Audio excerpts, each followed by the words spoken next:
এই যে এখান থেকে শুরু, বুঝলেন? এই টয়লেট কি এটা কয়টা ঘরের জন্য? এইটা এখন এখানে প্রায় না হলে পরে 40-41 আর এগুলো ফলোর বাদে যেসব ঘর আছে প্রায় না হলে পরেও 100-র বেশি। কিন্তু এখানে তিনটা টয়লেট। এখানে দেখেন যে 40-41টা ঘরের জন্য এখানে 3টা মাত্র টয়লেট। ঘর বেশি আছে, তাদের সংখ্যা কত মানুষ, অথচ 3টা টয়লেট। এই টয়লেটের সংখ্যা বাড়াইতে হবে, পানির ব্যবস্থা করতে হবে, পানির যে বৃষ্টি হলে যে পানি বাদে সেগুলো থেকে মানে পয় নিষ্কাশনের ব্যবস্থা করার দরকার। দাদা, কি অবস্থা? এখন কি করছেন? এখন কোথায় কাজ করেন আপনি? চাকরি করতে বেড়া উপজেলায় ছিলাম, আমি বেড়া উপজেলায়। আচ্ছা, বেতন কি রকম? সরকারি? সরকারি বেতন। আচ্ছা, এমনি সুযোগ সুবিধা কি রকম আপনাদের? অফিসে চাকরি করায়, এখানে কি সমস্যা আপনার? এখানে সমস্যা যে বেডরুমের সমস্যা, পানির সমস্যা, বাথরুমের সমস্যা, থাকার পরিবেশের সমস্যা। মানুষ আচ্ছা, একটু ভিতরে আপনাদের যাবো, চলেন। মানুষ পরিবার আপনি আসেন। থাকার সমস্যা যে দাদা, আপনার এই খাবার কি যে নষ্ট হয়ে গেছে, তো এখন আপনাদের এই রুমটায় কোনো বাথরুম নাই?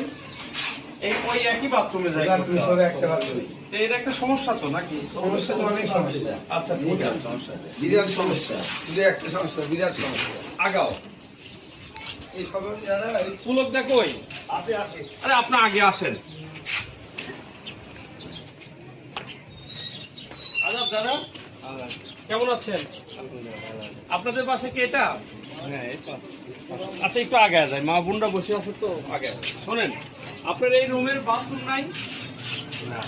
এই একই বাথরুমে যায় কি বাথরুম করতে হয়?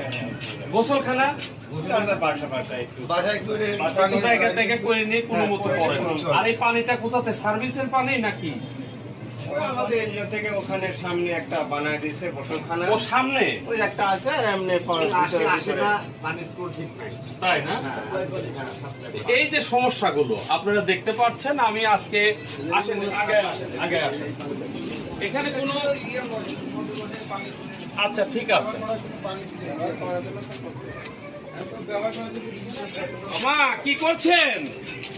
আচ্ছা, বসেন। ওদিক দিয়ে ধরে না, ভিডিও ধরে না, যেখানে ধরার দরকার ধরে না, হ্যাঁ? কারণ আমাদেরও তো মা বোন আছে, বুঝছেন? হাঁস মুরগি পোষেন কিছু না? কিছু মানুষ বসে অভাবের জন্য এখন তো করতে হবে। বিশাল এরিয়া। দেখি এদিকে আসো তো মাসুদ ভাই।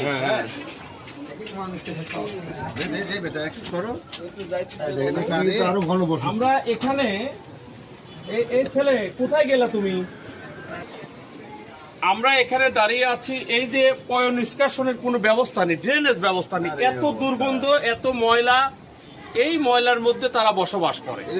এগুলো দেখভালের জন্য আসলে সরকারের উচ্চ পর্যায় পর্যন্ত দেখা দরকার, তাই না?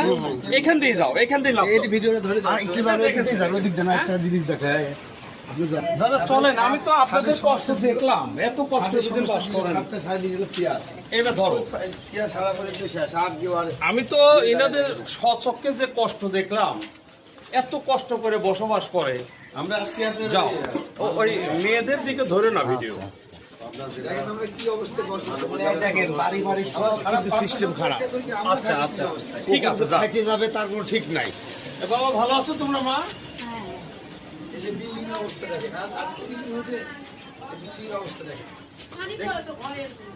তুমি থামায় নাকি দাও? কষ্টের দিন, পানি বাড়ানোর রাস্তা নাই, ওমা আদা ভিতরে কি ঢোকার অনুমতি পেলাম না? কি অবস্থা? আপনি তো বয়োবৃদ্ধ মায়ের মতো, এখানে কি সমস্যা? কি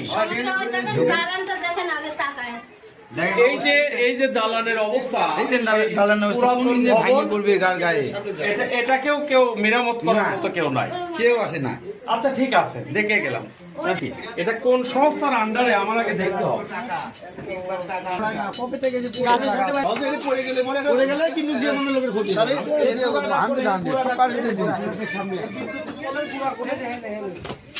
চিন্তা করেছ বিষয়টা?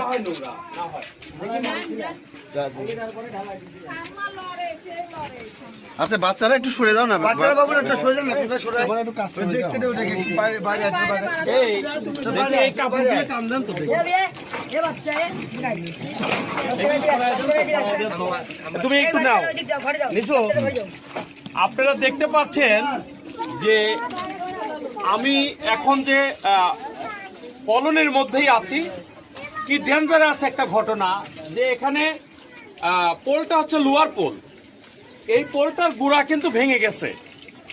এই গুঁড়াটা আবার এই যে এখানে টানা দেওয়া আছে গাছের ডালের সাথে। এখানে পানির গোসলখানাও আবার যে কোনো সময় মানুষ অ্যাক্সিডেন্ট হয়ে মারা যেতে পারে। তো এটাও দেখার জন্য পিডিবি কে আমি অনুরোধ রাখছি। এটা খুবই একটা বিপজ্জনক ঘটনা। হ্যাঁ, আর্থিং হয়ে যায়, থেকে থেকে আর্থিং হয়ে যায়, তার মানে যে কোনো মুহূর্তে মানুষ মারা যেতে পারে। এটা পিডিবি কে দেখভালের জন্য অনুরোধ করছি। তুমি